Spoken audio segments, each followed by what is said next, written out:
Pertempuran sengit terjadi di arah Kupiansk, wilayah Kharkiv ketika pasukan Rusia dari kelompok pasukan Barat berhasil menggagalkan serangkaian serangan balik yang dilancarkan oleh unit elit GUR dan peralatan tempur angkatan bersenjata Ukraina.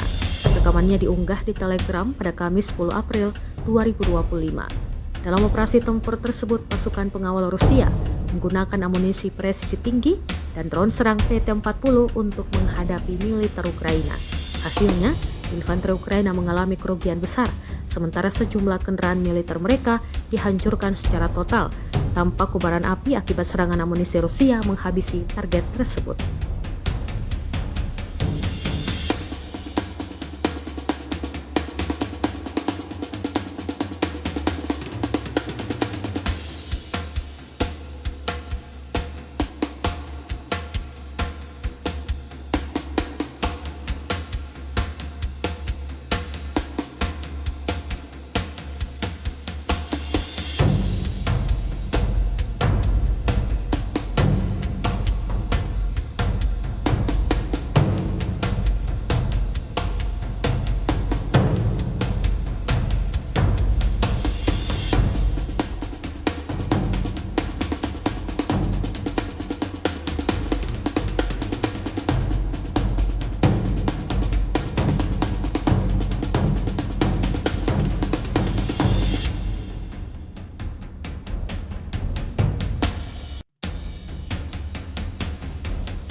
Download Tribun X sekarang, menghadirkan lokal menjadi Indonesia.